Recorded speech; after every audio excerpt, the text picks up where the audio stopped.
Did you know that the scale is actually one of the worst ways to measure your weight loss success?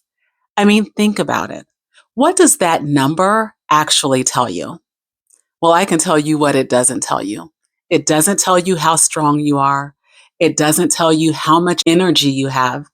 And it certainly does not tell you how good you look or feel in your clothes. So today we're going to talk about 5 non-scale measures of success that actually matter. Before we get into it, I want to play a little game of Would You Rather. So I'm going to ask you some questions and put your answers in the comments below. So really think about these. Would you rather see a smaller number on the scale or fit into a smaller pant size? Would you rather the scale go down or the amount of weight that you bench press go up?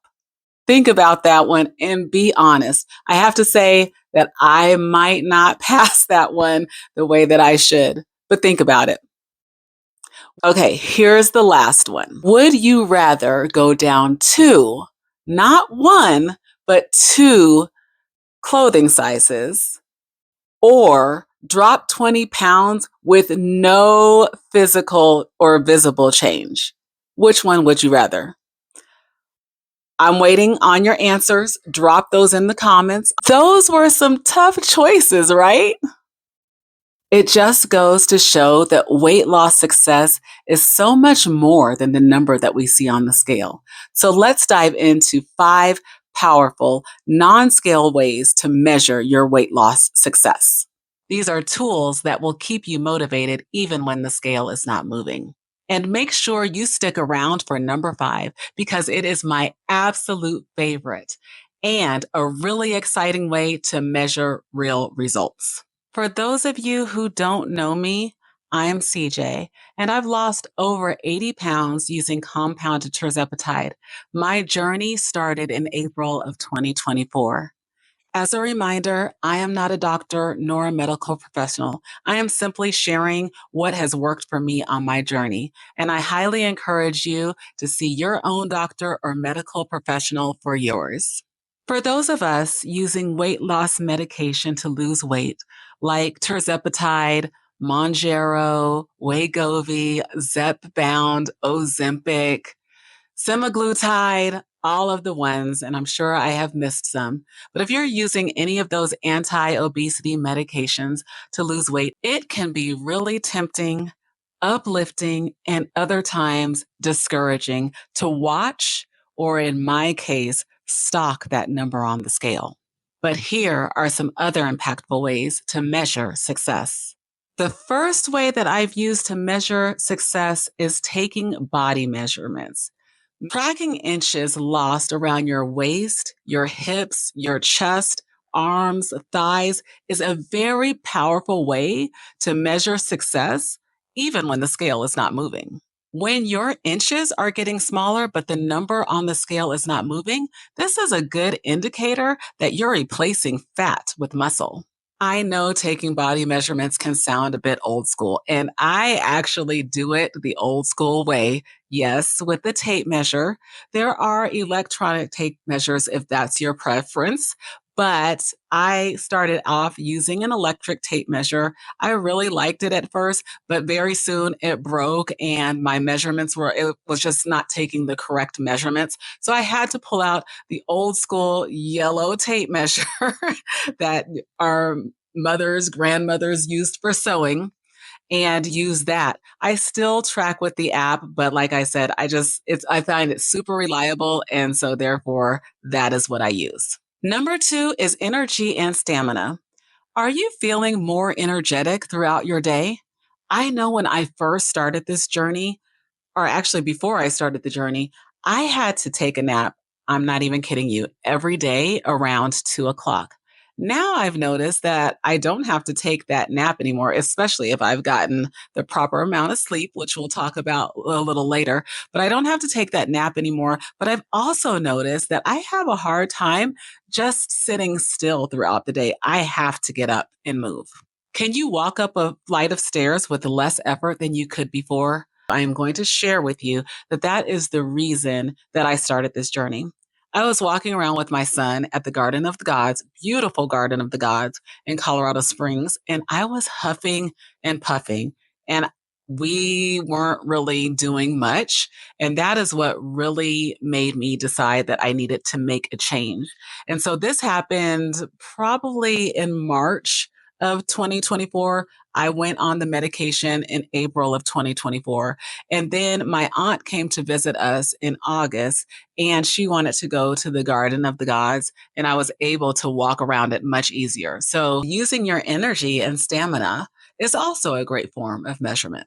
Number three has become one of my favorite pastimes and one of my newest hobbies, and that is strength and performance.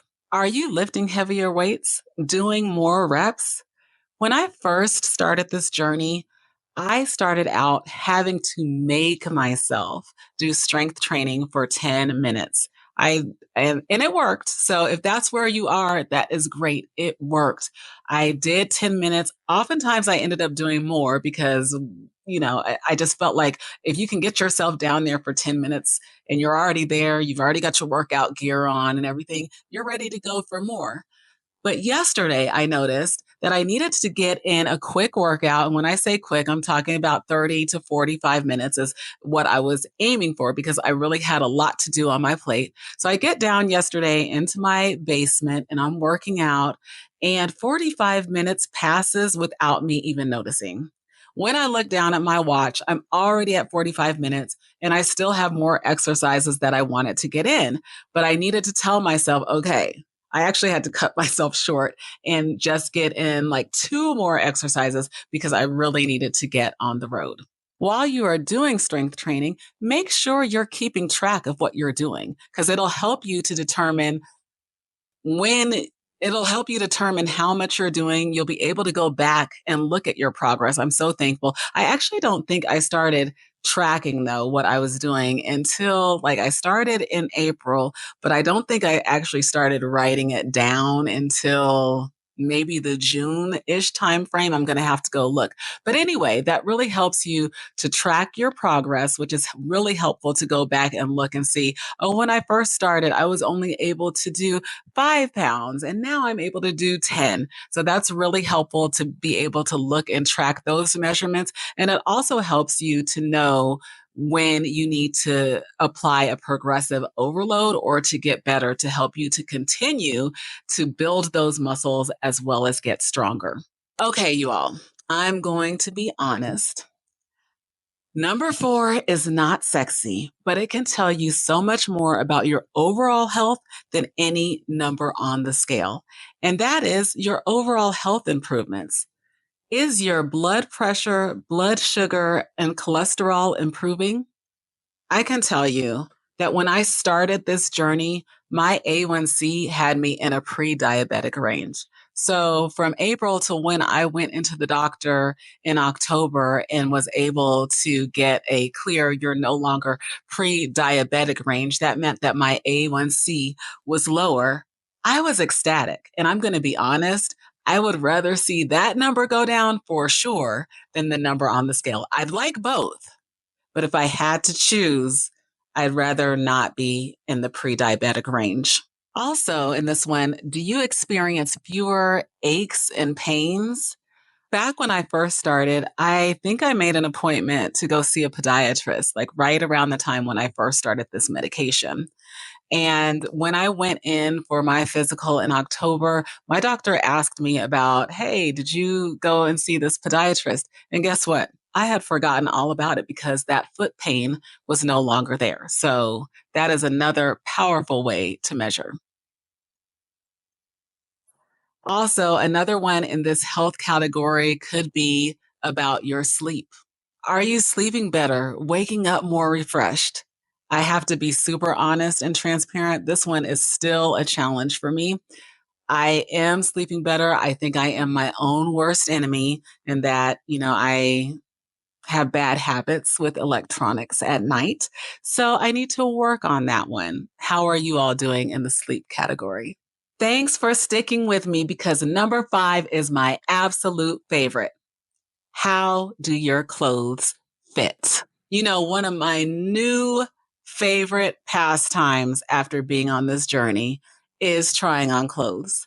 I have to say, and I'm going to go back just a little bit here because as a person who lives with the disease of obesity, I had gotten to the point at 251 pounds wearing a size 18, 20, in some cases even higher because I do have like some XXXLs in there that I'm sure fit at the time. I had given up on clothing. I didn't like it. Nothing looked good on me. So I think that is one of the reasons why now that I am in a much smaller size, which we'll get to that, and able to find clothing that fits me and that actually looks good on me, why it has become my new favorite pastime. We all have, or in my case, had clothes in our closet that we were trying to get into. You know, those smaller clothes that you held on to for years, saying, one day I'm going to be able to get back into those jeans. How fun is it to try on a pair of jeans or a pair of pants that used to not fit and that you can fit now, or maybe it's even too big for you? All of my gold clothes or smaller clothes in my closet are actually too big for me now. So, guess what I do now? I go shopping. Well, not really shopping. I go to the store and try on clothes that I could only imagine, or actually that I really couldn't imagine fitting into before. The last time I went into the store to try on clothes, I was convinced that I was a size 12. However, there was a dress there that I really liked. They only had it in a size 10 or smaller. So, knowing that I'm dropping weight and dropping sizes, I decided to go ahead on and try on the dress. I didn't think it would work, but it did. I actually got into this 10 with room. I know how clothing can be, like one size 10 and by one designer can fit you and another size 10 by another designer may not fit you. So I went ahead and I tried on about 5 to 7 more size 10s and pants and dresses and skirts and different things, and they all fit. So I guess that's where I am. I Unbelievable to me because I haven't been in a size 10, I'm going to tell you, since my early to mid 30s. Speaking of clothing, what are you all doing with your clothes that are too big? I know I need to get rid of them. I get it. But a part of me really wants to give them to someone who is on a weight loss journey like me so that they don't have to continue to keep buying like smaller and smaller sizes. But I'm not quite sure how to make that happen. So if you have any ideas, please leave those in the comments. So there you have it. 5 powerful ways to measure your Zepbound, Tirzepatide, Mounjaro, semaglutide, Ozempic success without obsessing over the scale. Now, I want to hear from you. Which one of these have you used to measure your success? Or is there another way that you choose to measure? Please drop it in the comments below. If you found this video helpful, please give it a like as it really helps this channel to grow. And don't forget to subscribe for more tips, motivation, and real talk about an anti-obesity medication weight loss journey. Thanks for watching, and we'll see you in the next one.